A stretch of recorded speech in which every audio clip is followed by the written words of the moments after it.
So I'd like to introduce Professor Stephen Chu.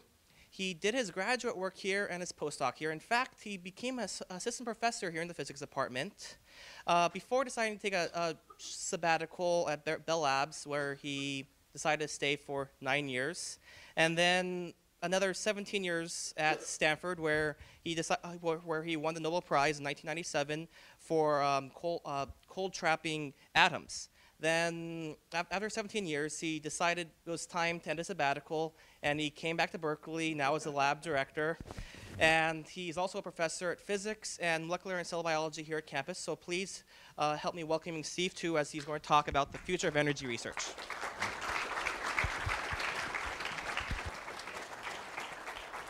Thank you. It was actually not a sabbatical. I was a beginning assistant professor, and as George surely knows, and I think some of the others, since I was completely thoroughly toilet trained at Berkeley, they were a little afraid I didn't have a broad enough experience. So they said, you can start your group now, or you can go away for 1 or 2 years and come back. It's your choice. And so I thought, oh heck, why don't I go away for 1 or 2 years and come back? So I came back. All right. I want to talk about energy but not nanotechnology per se. I will mention it, but energy really strikes at the heart of many of the concerns of not only Americans but internationally, because national security is intimately connected with energy security. The cost of energy and how we use it is intimately tied with economic prosperity, and of course there's environmental security, especially what it can do to our climate. Let me give you an example of this. This is 1985 to 2003, the fraction of domestic production of U.S. oil and the oil imports. What is not appreciated by many is that the United States was the major oil producer for the first part of the 20th century, and until 1970, we were an oil exporting country. And now we're importing 60% of our oil. China is going through this transition much more rapidly. They became oil exporting to oil importing around 1993, and now 2005 they were importing half their oil. And that's going to increase far more because their oil reserves are far smaller. And so there's a lot of jockeying for position now internationally for access to oil. And this is part of a collision course. The other thing that you should note is in 2005, the United States spent $250 billion to import fossil fuel. And let's put it next to another number that's huge. The U.S. balance of trade deficit was $750 billion. And if the price of oil maintains at this price and goes up, it will just increase. So there's a tremendous amount of capital being invested in import of fossil fuel. There's another thing, and that is we see energy problems from a very US-centric point of view, but it actually is in international scope. And there's a thing called the Inter-Economy Council. This is a body of members that represents over 90 national academies around the world. And they have commissioned a report, Transitions to Sustainable Energy. This report will come out sometime this summer, 2007. And its charge to the committee, it's an international committee of about 18 people, is that the world has a clear major problem. There's no global consensus on how to get to adequately affordable, sustainable, clean energy supplies. And so I've been spending a lot of midnight hours helping this report. And so Jose Gollenberg is, for those of you who don't know him, he was the architect of the Brazilian transition to E85. He actually was a person he was actually working for what was essentially a military dictatorship at the time. And he said, this is what we've got to do. And with a few strokes of the pen, they launched on a path to do this. And right now, 85% ethanol, 15% gasoline is being sold in Brazil at no subsidy for less than the price of gasoline. 80% of the cars now being sold in Brazil are flex fuel cars that can run on either E85 or gasoline. So that country has really transitioned to a much less carbon-intensive fuel. But the other thing that I didn't know about, I wasn't acutely aware of until I started to serve on this committee, is that essentially 2 billion out of the 6.5 billion people have no access to electricity. 30% of the world doesn't have access to electricity. And biomass still represents something like 15 to 20% of the fuel in the world, but it's not what you think. It's not even wood. It's children foraging for twigs because the landscape was already denuded. And then you take these twigs or dung or whatever, and you put them inside a house and you burn this, and you also have kerosene lighting. And it's been estimated that indoor air pollution in the form of carbon monoxide poisoning and particulate matter kills about 1.5 million people a year. This is a major killer of people. And access to a local supply of electricity or power, or cleaner power, really has direct impact on health, agricultural productivity in terms of pumping irrigation water, nighttime lighting, the whole lot. So not having access to electricity is synonymous, or power in general, clean power is synonymous with poverty, and allowing people in rural areas and undeveloped or developing countries to have access is a mechanism for getting them out of this abject poverty. There are a number of predictions for climate change. I don't want to go through all of them, but I want to go through a few that perhaps the public is not as aware of. This is taken from a Proceedings of the National Academy of Sciences article 2004. And B1 and A1FI are two climate models. This is a very unalarmist model. In fact, it's one where the world really gets hold of its carbon emissions and aggressively decreases them. It is a very optimistic scenario. I unfortunately don't think we can follow this. We're not following this at all. This is a very aggressive business as usual model. There are 1% per year efficiencies in the way we use energy that have been compounding for a couple of decades, but where there's no real determined effort to decrease the carbon footprint. Well, look at this. In this century, the Sierra snowpack will decrease by 30 to 70% in a very optimistic model. For those of you who've lived through California droughts, you know that when the snowpack decreases by 30% for 1 or 2 years, we have a severe water shortage. I was at Berkeley in the 70s when there was a water shortage for a couple of years, and there was a generation of little kids. As they were being potty trained, they were told not to flush the toilets. And so there was this transition where you had to break them from that habit over the next 4 or 5 years. I don't know what will happen if we take the middle road of a very optimistic model, let alone here. At this point, even at the middle road of 50% loss of snowpack and decrease of alpine subforest, that's our major water supply in California. So in the rainy seasons, the water will just overrun the dams, and then in the 8 or 9 months of dry, 8 months of dry season, we have a problem. This is not the ski industry. This is no longer agriculture. This is drinking water. And this might be a migration out of California because there's no access to drinking water. This is true worldwide. The biggest shrinkage is not the California snowpack. Already the Himalayas are shrinking by, let's see if I have, this is the worldwide average of glacier and snowpack. It's now going down at a little over 1 meter a year worldwide. The Himalayas, it's approaching 2 meters a year averaged, and you see that it's accelerating. The Himalayas supply the Ganges, the Yellow River, two of the major river basins in Asia.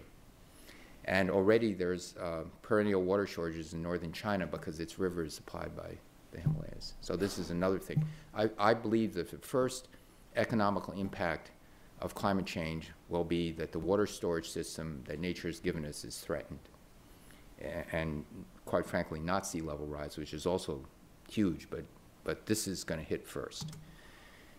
The other thing that's not appreciated, and this is the last prediction, And there's not an accord on prediction, but let me just explain it first. This is time, going 100 years. This is today. Suppose we actually get hold of the CO2 emissions and make it go down by a factor of 10 or 20.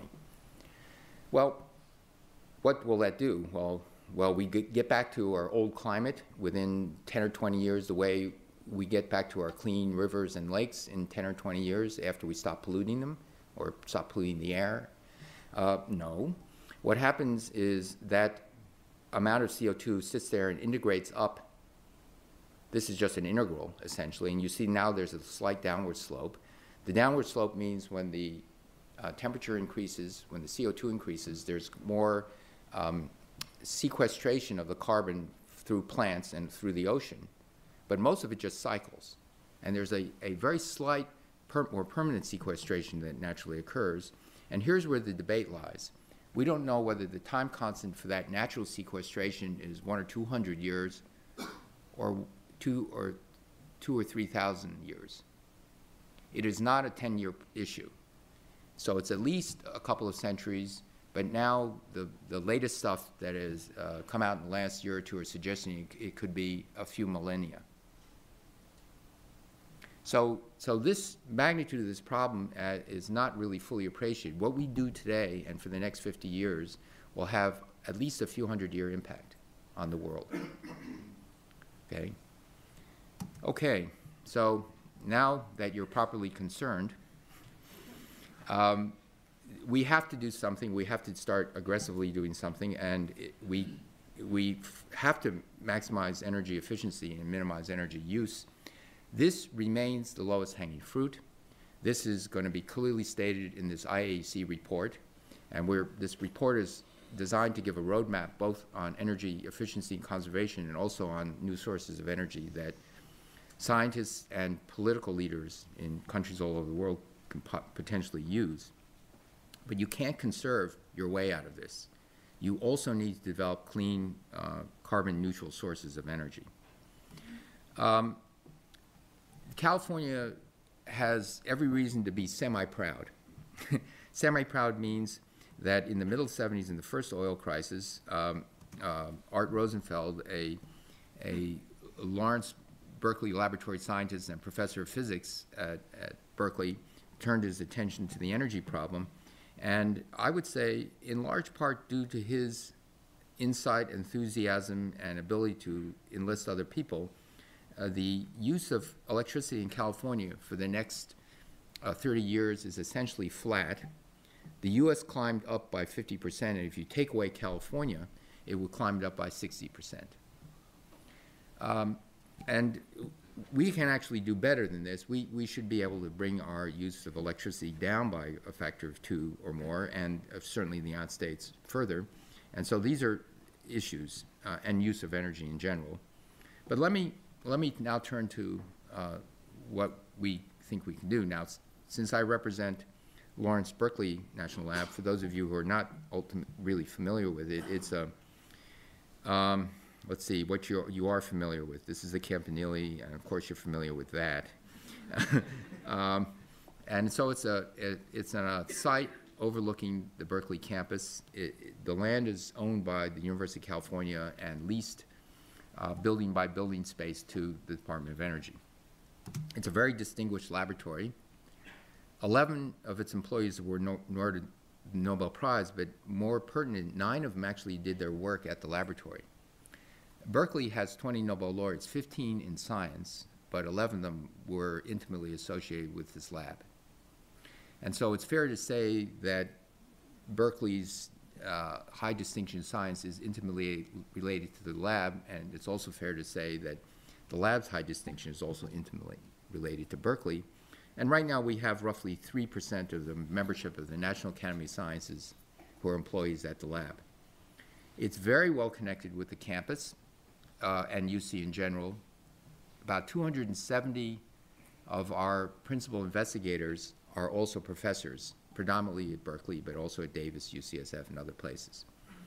And we are trying our best to further integrate the connection between the lab and UC Berkeley. About a little over 2 years ago, close to 2.5 years ago, And really one of the major reasons why I was willing to leave a very comfortable life at Stanford to deal with bureaucracies that I only had a glimmer of how, how they really were.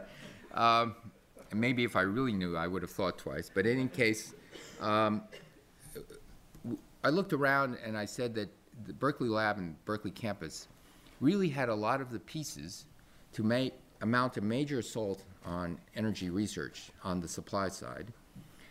And as people began to get engaged with this idea, and over the last 2 years, and really almost full steam over the last year and a half, groups of people have been meeting and developing a strategy where you say, can you harness the energy of the sun in various ways to produce ultimately the most valuable form of energy we have today, and that's oil. So that is to say, produce a substitute for oil, and that could go via plants to biomass cellulose, because anyone who's really looked at the problem realizes that corn certainly is not ultimately going to be the answer, and we can even do better than sugarcane, substantially better than sugarcane in a tropical or semi-tropical setting. And so can you develop plants, different types of plants that be grown worldwide to do this, to make the cellulose and to much more efficiently break down that cellulose into some transportation fuel. Or you can go and make a new generation of photovoltaic cells to make electricity. And once you have electricity, either by wind, nuclear, photovoltaics, you name it, all of those forms of energy, the huge cost, the overriding cost is the capital investment to build the windmills, to install the photovoltaics, or to build a nuclear power plant. Once you have the electricity, you have to use it or lose it. And for that reason, the transient stuff, solar and wind, are discounted.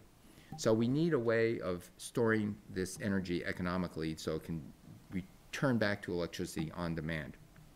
And then there are other things. You can go from the sun with photosynthetic microbes or artificial photosynthesis. In the long run, maybe artificial synthesis will be the best way, because it's in much the same way that early attempts of humans to fly were you put wings on your arms, you go like this, you jump off a cliff and see what happens.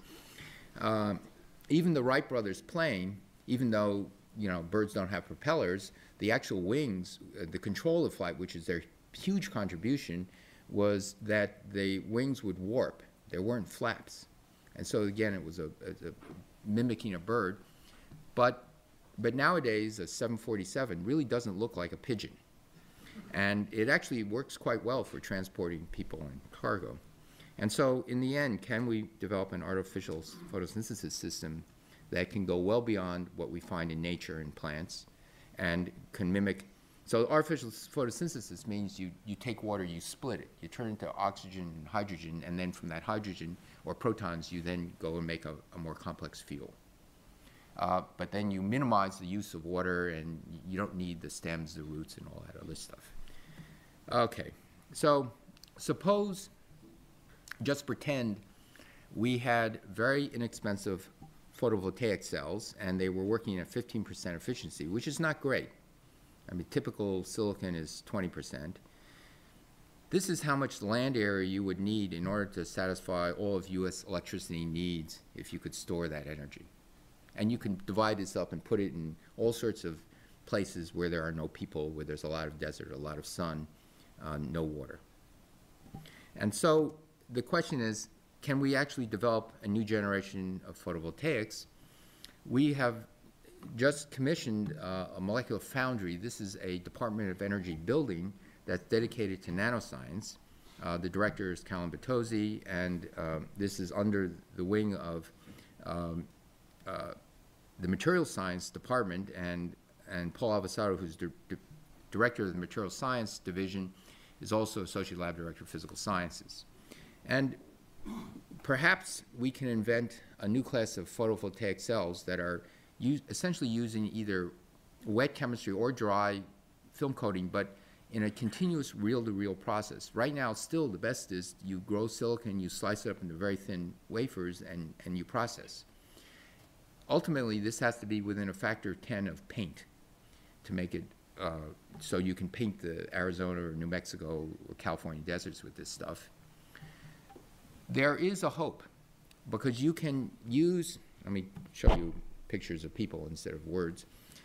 You can develop a class of nanoparticles that readily absorb the light with high efficiency and convert it to electrons and holes, the charge carriers. And then you can use another class of nanoparticles to conduct those charge carriers away to electrodes. This was actually invented by Alan Heeger several years ago, but it's not up to the efficiency of, even close to the efficiency of photovoltaics. It's about 3–4% efficient. And the reason is these charge carriers get lost in this tangle of, let's say, nanotubes that conduct away. And so one clear target is, can you get these conducting particles to actually self-assemble in some ordered arrays, and you can get the absorbers intimately in contact with them, and so the charge carriers instantly get on the nanotubes and then they're carted away. Because the nanotechnology allows very inexpensive wet chemistry, this has a possibility of scaling in the right way. And so that's one of the targets for the Helios project. Now I'm going to go into some detail of just one idea. If you have silicon or gallium arsenide or some other material, there's a band gap. The photon comes in and lifts an electron up to this conduction band, and now you have an electron and hole. And if you pick it ideally correctly, there's a theoretical limit, actually, that was established years ago by Shockley and Cuizar. That's a 30% quantum efficiency, the best you can do with a single band gap material. And in fact, it's lower than that for technical reasons I don't want to go into. And in order to get higher efficiency, which is actually very important, you have to go to multiple band gap materials, which means the cost zooms up. With nanoparticles, it is conceivable that a blue photon can make, and the nanoparticles are so tiny that the quantum levels become quantized, and you can get an electron hole, a very energetic one, that quickly degrades into, let's say, 2 or 3 electrons and holes. Normally, that's a catastrophe, because you'll get Auger processes. Sorry for the technical stuff, but I think a few of the condensed matter guys will like it. There are Auger processes that will just heat it up. But if you can get resonant tunneling of these carriers into a nanotube of some kind, you can whisk away the carriers, and then you get a single gap material that actually has potential for being effectively multi-gap. Okay, the point here is, and that's a dream and may not work, but the point is, once you have nanotechnology, there are whole new rules that you can play with. Let me go to biotechnology. We have, and there's a common myth out there among some people that, well, we can't use, land and water to grow energy because, after all, we have to eat, to quote a famous American. And what is not fully appreciated is how remarkable the Green Revolution has been. This is a plot of corn yield per acre in the United States from 1860 to present time, not quite present time in this plot, but from 1930 to 2006, there's been an 8-fold increase in the productivity per acre of corn in the U.S. Worldwide, there has been a 3-fold increase in agricultural productivity, mostly in developed countries. The reason people starve in the world is not because of the inability to produce food. It's only a distribution problem, a serious distribution problem, but it's a distribution problem. Most of the developed countries, including Europe, US, Canada, have a huge agricultural surplus problem. The United States has withdrawn from cultivation about 60 million acres since 1982, to be exact, because of overproduction. And we pay farmers not to plant. So there is capacity. And so the idea is to take sunlight, water, some nutrients, make some biomass, rapidly growing perennial plants. Perennial means you plant them once and you leave them there for 10, 15 years. You harvest the tops, but the roots are still there, and then this is essentially a weed, and it grows back with a vengeance the next year. You all know the experience. And once you have the biomass, there are several ways. You can actually turn some of that biomass thermally into syngas. Syngas is carbon monoxide and hydrogen, and then you can get this as a start to synthesize fuels, or you can use the syngas to actually burn directly, or you can take this biomass, which is cellulose, hemicellulose, and lignin, and break down, separate out the lignin, which is nature's way of protecting the cellulose. Cellulose is a long chain of simple sugars into a polymer. And so you break it down, you depolymerize, you make monomers, and right now the idea is once you have monomer sugars, then you fall back on a 5,000-year-old technology called fermentation to make alcohol, ethanol. We can prove on all these things, but ultimately we hopefully can develop new bugs to really make a better fuel than ethanol. And remember, after about 15% ethanol, the alcohol kills the yeast. And so we want actually a fuel that will self-separate automatically from the environment of these bugs. Let's talk about what the possibilities are. This is a field, unirrigated, unfertilized test field outside University of Illinois. This is a graduate student of Steve Long who's become a partner in this endeavor. And this is feet. This is not a small person. This is about 14, 15 feet of growth on unirrigated, unfertilized land. And it just year after year comes back. Now, the yield is 26 dry tons an acre. The official DOE USDA estimate of saying that the United States can replace 1/3 of all current gasoline consumption with biomass and biowaste was using a very modest amount, about 2/3 of the land pulled out of production, and assuming 8 tons per dry acre. So if you get it up to 20 tons per dry acre, you've got all of U.S. gasoline consumption of 2004. And you would hope that conservation will keep it capped at 2004 levels and actually drive it down. I mean, CAFE standards for cars and get rid of the loophole for SUVs and minivans. And so, so this is the ballpark we're talking about. This could be huge. This means we really could look towards eliminating buying oil from people who don't like us. How do you actually, but that's an unimproved crop. That's an unimproved weed that was imported from Asia. But we can actually use modern biology to improve this. And the Lawrence Berkeley Lab, in conjunction with Lawrence Livermore Lab, are running what's called the Joint Genome Institute, JGI, and it's also in partner with these other national labs and other places. And we've sequenced the poplar tree. This is a very rapidly growing tree, and it could be seen as the perennial, if you will, of choice in the Pacific Northwest, in the woods in Sweden and other places. So again, we have to develop different types of crops for different locations. And this tree has just been sequenced. There's only 3 plants that have been sequenced. Arabidopsis was model plant, rice, and the poplar tree. But we want to sequence a number more.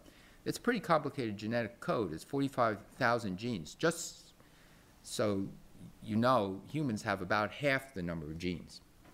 So if the complexity of an organism is related to the number of genes, a poplar tree is much more complex than you are. At that point, you say, well, size doesn't matter. And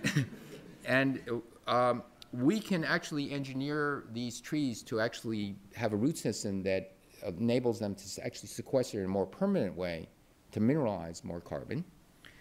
In these 2 plants, we can get, with the same growing conditions, twice the amount of biomass. These are just potted plants growing, and this is just the beginning. So again, the modern methods of biotechnology can really improve the yields of these plants substantially. This is another example. Transcription factor is a molecule that lands in the DNA and says, okay, there's a bunch of transcription factors that says express this gene. And you can take a wild-type plant and you can upgrade the expression of these transcription factors, and again, under the same growing conditions, the same amount of water, nutrients, sun, you get this big plant.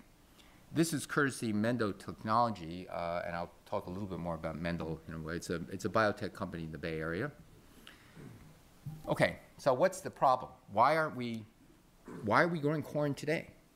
And in fact, the estimates for cellulose is about an order of magnitude higher yield per acre, 2 orders of magnitude less soil erosion than corn, far less fertilizer, no tillage for 15 years. That means no diesel fuel investment by the farmers to till the land.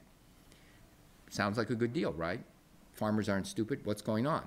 What's going on is that the cellulose is protected by a molecule called lignin, and it is interwoven amongst the cellulose and hemicellulose, so it's a defense mechanism that plants use to protect themselves against attack by fungi and microbes like bacteria. And in fact, by altering the ratio of lignin, going from 23% to 10%, this is the amount of recovery of sugars from a miscanthus. It goes from essentially 0 to 50%. It also turns out lignin is not a simple molecule. There are different types of lignin. You can alter the ratio of the lignin. The plant's still not floppy. It still stands up straight, but it's easier to break down. And in fact, you can design lignin, again, molecularly, so maybe there are going to be attack points. So microbes we also design can say, okay, this is going to unzip much faster. And indeed, there's a dream that near harvest time, there will be a chemical change where the plant begins to, it sounds disgusting, but digest itself.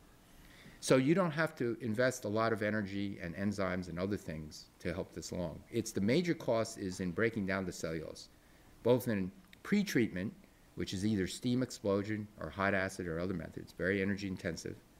Then you separate out the lignin, and then there's a cocktail of enzymes that are very expensive that you then use to depolymerize. And so we can look at all these steps and improve upon them. Just as a sidebar, nature invented lignin about 300 million years ago. Before that time, biomass was attacked by bacteria and microbes and invented a way of protecting itself, and that was the beginning of coal deposits.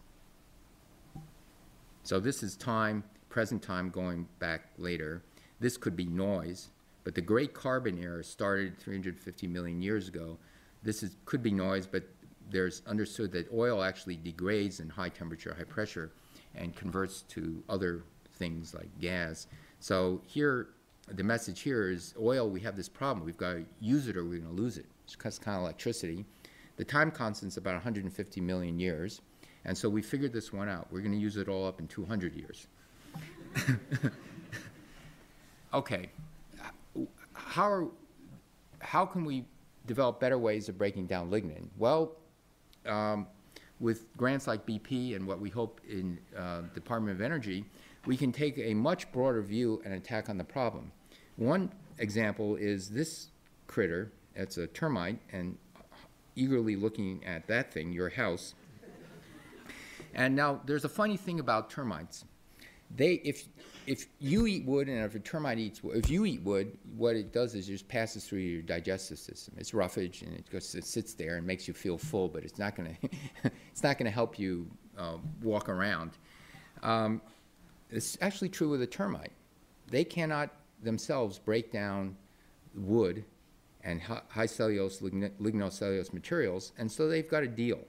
And the deal is inside the guts of termites, that's the gut of a termite, there are communities of bacteria, up to 100 of these different bacteria that have figured out a way to break down the wood into chemical energy. There's a little deal there. They take a little carrying charge so they can live, and they give the rest of the termites so the termite can go get the bacteria more wood.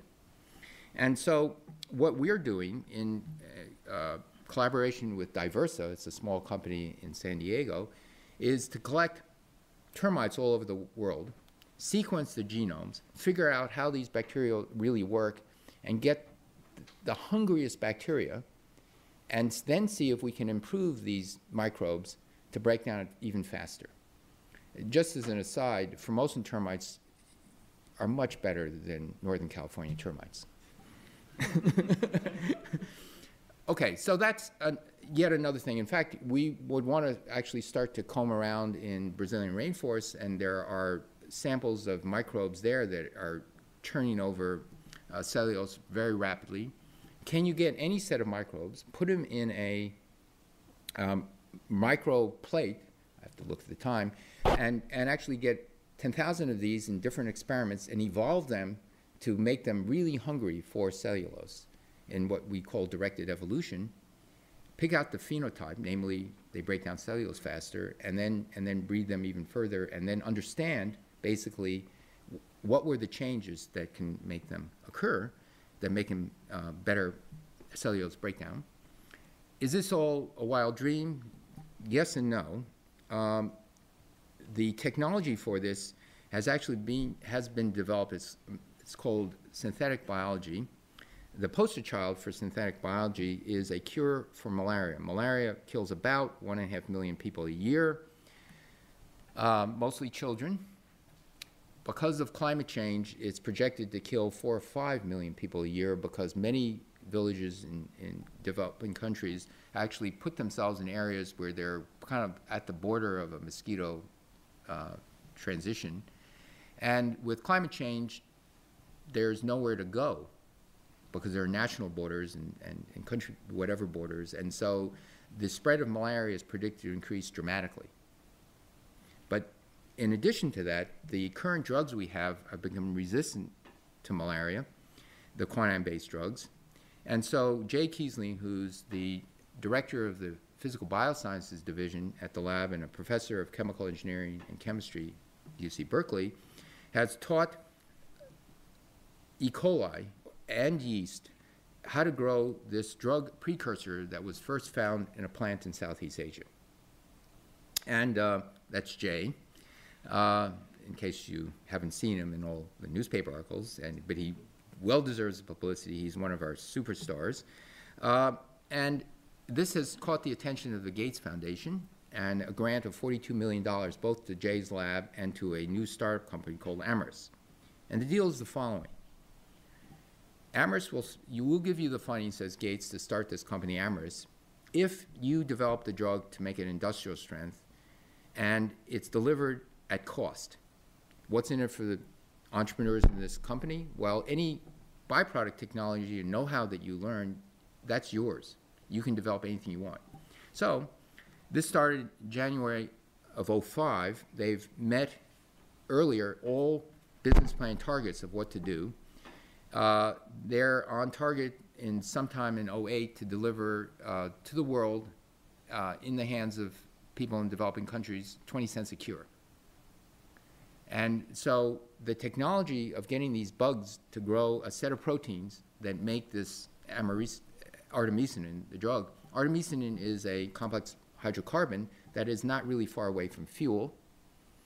And in fact, the yield of the bacteria for this drug artemisinin, it only has to go up by a factor of 10 or less before it's a yield for biofuel. And so, not surprisingly, in this last year, the first venture capital money has now been invested in this company to develop this technology for biofuel conversion. But it's still a small company, and grants like DOE and BP can do even better. So, the plan is, that's been developing over the last 2 years, is to put a building up at University of California land. It will be a University of California building, a Berkeley building, but it will be right next to the molecular foundry, that new $87 million, $20 million a year budget. It will be next to material science buildings within the lab. It will be next to the National Center for Electron Microscopy. And we hope that this campus, so this is the picture of the hill, Campanile is here, and this is a blow-up of this. It's an old picture. It doesn't show the molecular foundry, and so we're going to plop a building here. Initially, 2 years ago, I was thinking $90 million building. Then for BP, it was maybe $130 million down. Now we think $160 million is about right. Where's all the money for the building coming from? Well, we've got a good start. So we have $500 million, $500 million from BP. The state of California has agreed to chip in $70 million for the building. The regents are going to support, and the University of California Office of the President is going to support that University of California can float bonds to borrow money at low interest rates. And so we're now looking at $60 million in additional money. So far, we've got $15 million from a set of private donors. In addition to that, we've got, this is 1 + 1 + 2 means that there are actually 4 sets that have given money to start the energy research in '07. So it's not building money, but it's actually research money in '07, 2 of which came from these people. We've got now a new renewable energy chair. I'm hopeful that Mike Peavy of the Public Utility Commission can give us $10 million to $20 million in program money. Where's this money going to come from? It's actually going to come from your utility bill. There was in your utility bill, there's of scale 80 or 100 million that was going to help people install photovoltaic solar collectors on their roof. But there's a little bit of money set aside for research, and we're hoping to capture some of that. We're in discussions with several private foundations, so we don't have any news yet, but I am very hopeful that some major private foundations will give us a big hit. That's all I can say about that at the moment. I can't vote I'm on the boards of some of these, but we'll see. And it could be XX or XXX million. We're also working on private donations that could be XX or XXX million. So initially, I started modestly, but over the last year and a half, we decided that maybe we can raise $1 billion. We're 60% there. And it's a good start. The intellectual caliber of Berkeley Lab, and surrounding community is great. But it's not about a building. Ultimately, it's about people. And if you think about the great interdisciplinary projects that were done, I think of the Manhattan Project. This is a picture of some heavies. This is Enrico Fermi. This is Oppenheimer. There's a number of other people. There's this young man sitting here in the second row. Here's another picture of a young man who became head of a theory group at Los Alamos in his early mid-20s because he was recognized as pretty good. Also at head of another theory group was Hans Bethe, who had been then, I'm not sure when he got his Nobel Prize, but it was clear he was going to get one by then. That was Feynman. There's another great multidisciplinary work was done at Bell Laboratories. This is Murray Hill, New Jersey. In my partial leave of absence, I used to live actually right here, hop a fence and walk to work. And when I got hired in '78, within a couple of years, a bunch of scientists got hired, and 5 of us got Nobel Prizes. Half of those people got into the National Academy of Sciences. We were all hired as kids. Bell Labs invented this thing only a mother could love. This is actually a transistor. And when you think of a transistor, you might think of Shockley, Bertin, and Bardeen, who got the Nobel Prize for it. This is actually a very phony picture because Shockley was a theorist. But when Bell Labs set about to replace the vacuum tube in the late 1930s, 1940, it really said we're going to go for it.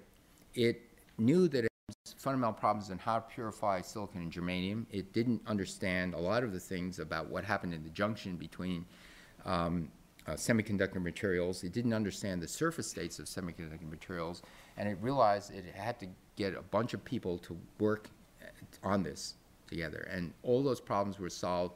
1949, 9 years later, the transistor was announced, and in the following 10 years, a lot of the fundamental understanding of the latter half of the semiconductor industry in the 20th century was developed at Bell Labs. So there's a lot of great science, a lot of great applied science. Lawrence actually invented this idea of bringing together brilliant people 75 years ago. This is a picture of part of the team underneath the yoke of one of his cyclotron magnets. And these are some people. The first 1, 2, 3, 4, 4 people are Nobel laureates, and Oppenheimer didn't get one. Robert Wilson was the founder of Berkeley Lab. But this idea of introducing team science is in the DNA of the Berkeley Lab and high energy physics. This tradition in the physics division of the Berkeley Lab is continued. George Smoot started his life as a postdoc. John Mather was actually a graduate student in the physics department at Berkeley, and I think he was also a Berkeley Lab employee. And George led the team that eventually led to his part of the Nobel Prize as a young man of about 31 or 32. And similarly, in dark energy, the discovery that the universe is not only expanding, but is accelerating as it expands, was led by a team, Saul Perlmutter, then just a lab employee. Neither of these were faculty members at the time they started their work. And George was not a faculty member at the time he did his Nobel Prize-winning work. I think he transitioned, again, as a young person in his early middle 30s. He started this. And so the idea that you can identify young people, allow them to assemble a team, and gather up resources is something very important to pushing this forward. We don't want 55 and 65-year-old professors to say, okay, let me control the funds. It's very important, unless the 55 or 65-year-olds are, you know, like they were when they were 30. So we need to develop a organizational culture where individual genius is nurtured, but as soon as you get a really good idea, you're willing to share it and not be afraid that you're going to be scooped or the idea will be stolen from you, and you encourage, and we want to develop an atmosphere that was at Bell Labs where you quickly form teams to go forward fast and to give money fast, not to wait for a proposal, and that the actual managers would have intimate expert knowledge, and it's they who will set the tone and to say, we want this to be an electric, open environment. I got a half-baked idea. Let's talk about it at lunch. And you also want to fund people, not proposals. Los Alamos didn't fund, you know, a proposal from Beta or Feynman or someone. They got a bunch of good people together, and they said, for 10 years, let's do it. And that's a totally different funding model. It will encourage bold approaches. It will encourage teamwork. And say, we will support you. That means you get allowed to make mistakes, but make them fast and get on with it. In today's funding model, you can't make mistakes. You have to, the #1 priority is in another 3 years, you want to have enough stuff to write in a proposal you continue to get funded. So this is another thing that is going to require some education in the Department of Energy. But again, this is one of the messages we're taking to some foundations, that this is what we want to do. Because right now, the US funding model no longer does that. It does that in the physics division, but in the material science and biology divisions, it's more parsed out to individuals. So this is the dream we have.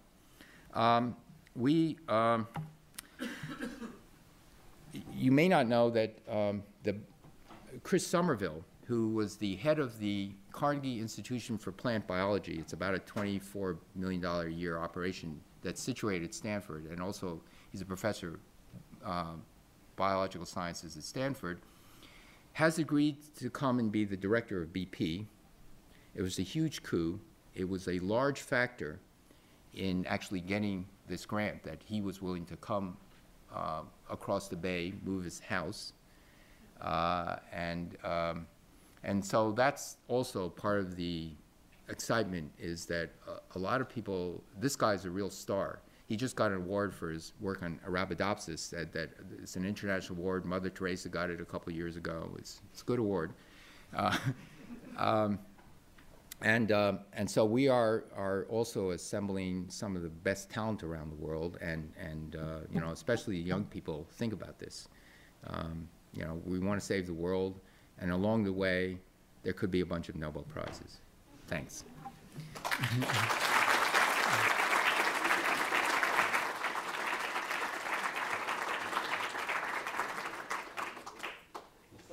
Questions? I know we're running a little bit late, but if you want to stick around, is there any questions for Director Steve Chu?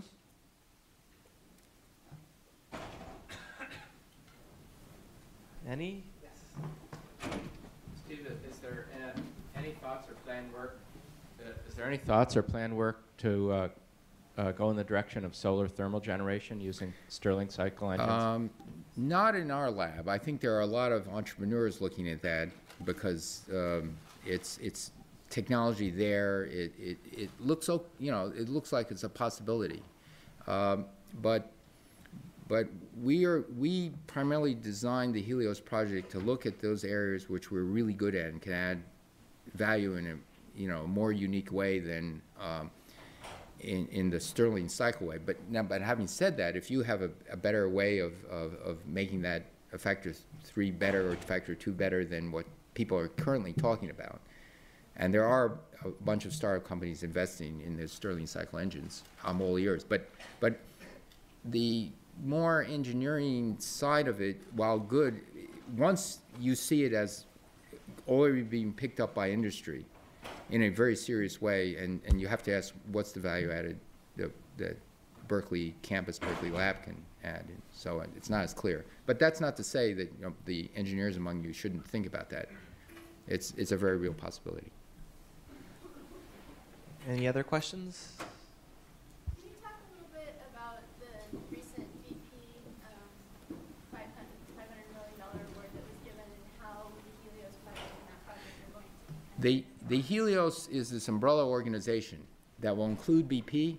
It will include, if we get the Department of Energy grant for $125 million over 5 years. It will include proposals we've been putting on into the basic energy sciences part of the DOE. It will include a lot of the foundation money that we're hoping to get. So it's this big umbrella thing. And in that, BP is included. In that, the Department of Energy stuff would be included. The Helios will include a lot of the nanotechnology, electrochemistry, things of that nature. At the start, we have differentiated the Department of Energy biofuels effort from BP. So they're largely not overlapping.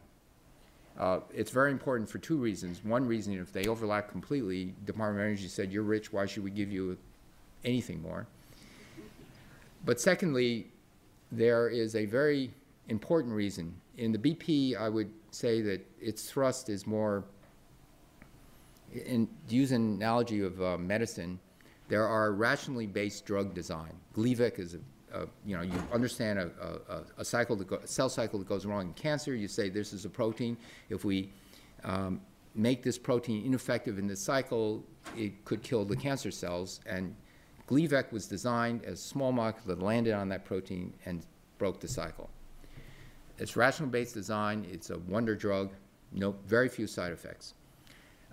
Another way of drug discovery is rapid screening, genomics, proteomics.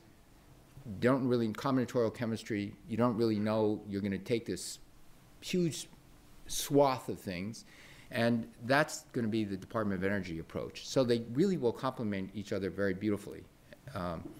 And also we hope to get, $500,000 actually is not, $500 million is not enough. Now, you're probably blinking your eyes and saying, this guy is really greedy. But it really isn't. If you look at Manhattan-scale projects or in industrial development, we don't want to write a bunch of scientific papers and walk away. We actually want to design things that can transition to scalable stuff that industry will pick up within 5 or 10 years. When you go to that, then all of a sudden it's a entirely different scale than academic research.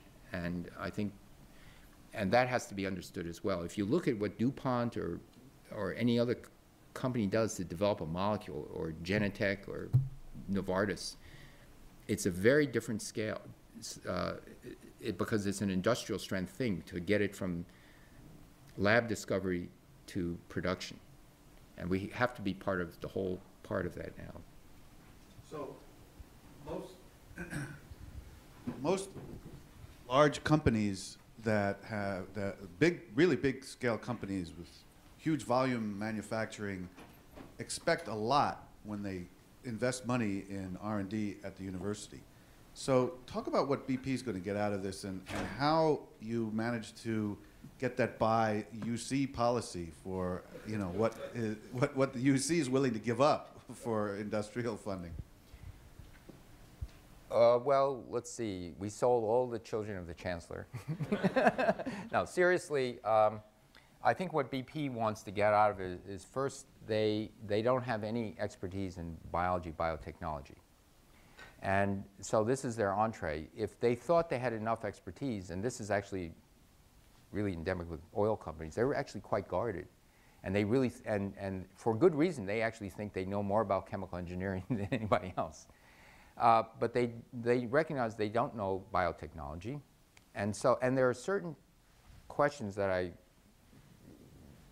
talked about which are of a generic science nature that is best. This is not going to be the only institute in the world trying to go down this biology route. And so for the first stages, they were wise enough to realize, hey, we're going to support a major chunk of this. We can't own it all because there's the rest of the world that can also contribute. But as you get to more processing methods, real techniques that can deliver the goods, you can see them getting more interested in to say, okay, this we want to be proprietary. But now we're in real detailed contract negotiations beginning now to, hopefully the vast majority of this is going to be open, completely open. And their benefit is we will be training in the next 10 years a new generation of bioscientists who can use this technology. I mean, most of it has been funded by the NIH. Very little microbial research, that was dying in the vines. And so I think they're looking at some basic science that would be good for everybody, but then, there will be some proprietary stuff done there. And just as at the Advanced Light Source, that there's some a small amount of proprietary stuff done there as well, and also on campus. But in the end, we would have, in fact, we're talking with other companies, we would have wanted to partner with people like DuPont and Dow and BP and others who are really sincere about helping the problem, because, again, this is not strictly academic research, get it published in Science and Nature and move on. You got to solve the problem. And so, it's not... But the potential economic benefit, profit from the inventions that come out of it are potentially huge. Yeah, I think so there's going to be sharing. I mean, the basic stuff are going to be owned by UC and BP. I mean, but it's not going to be owned by BP. They're, right? All the basic open stuff. The vast majority will be open research. So BP could be, have right to license, but it's going to be, owned by the university, and you do want to license the companies. So far BP's been pretty good about understanding, but again, the devil's going to be in the details in the next month or two. It will have to be worked out to everybody's satisfaction. This is not, chaining the university or the lab to benefit a single company. If that were the ground rules, we couldn't have bid. I mean, it's, right, there's a lot of taxpayer money in this as well. So I think the principles of the University of California will be followed. So, I basically think it's a good thing. I hope the rest of the Berkeley community thinks it's a good thing, but I fundamentally believe it's a good thing. Is there any intention to do research in advancing nuclear power and anything in superconducting and energy delivery? Okay, let me talk about energy delivery first, because that's one of my pet little thingies. We don't have a long-distance transmission system in the United States. We have what's called a grid, and it's very much like what we had in the United States in roads in 1950. There's a city or a town, and they put together the roads, and there's another city or town, they put together roads, and just for the fun of it, we'll make the roads meet. So if you wanted to drive across the United States, aside from a few very specialized turnpikes, mostly you kind of crawl along, essentially roads built for the local community, whether it be a city or a town. And Eisenhower said, for the sake of national defense, we need an interstate highway system. We have a similar situation today in the electricity distribution system. Why should a utility company in Illinois pay for a long-distance, very efficient, high-voltage DC transmission line, which we already know will be much cheaper than AC once you go over about 400 miles? There's no reason to install such a thing. So aside from a few turnpikes, like from the Hoover Dam to LA, there is very little long-distance stuff. It would actually make the electrical system far more robust, because if you go DC, you pop it down and you synchronize exactly. And the technology to get it up and go and get it down is now there. So we are laggards to other countries who have a more integrated energy. We're behind Brazil. We're behind Europe. And as you get more renewable sources, especially wind, which is here today and now, most of the wind is in the Rockies and the upper Northwest, where there are very few people. And aside from little pockets like Altamont Pass in Washington, D.C., where there's little pockets of wind, that was a joke, that most of where the wind resources are not where there are people. And so we have to get a way of taxing something, not general tax, but I would think more like a road tax, to start to put up very long-distance efficient transmission lines. Not superconducting, because that's a way off, but just DC high-voltage transmission would be so much better. Okay, so what was the other question? Nuclear. Well, I personally think that fission will have to be a part of the carbon neutral mix for this century. And hopefully by the end of or middle of this century, we will figure it out, photovoltaics and energy storage and the others. The biomass, by the way, worldwide, I think, would be hard-pressed to be more than 15% of the energy need of the world. But what it does do is it displaces the most valuable form of energy and the one that defines the geopolitics of the world today. So that's why there's an emphasis on transportation fuel. But in the United States, for example, 40% of the energy is used in commercial and residential buildings. And commercial buildings, 75% is electricity. It's not heat. And so electricity generation is going to be a huge factor. I think fission can be a way out temporarily. By temporarily, I mean kind of this century. There are, on the boards, much safer nuclear reactors than the current generation we have that will be installed, but at what level we don't know. The United States is still debating this. Other countries are going ahead. That's what's called Generation 3 or 3A. Ideally, in that generation, these reactors can approach being passively safe. That means you lose total control of the reactor. You don't even have electricity in the reactor. The whole system shuts down. Well, it melt down. And so on the boards are designs that just will simply not melt through.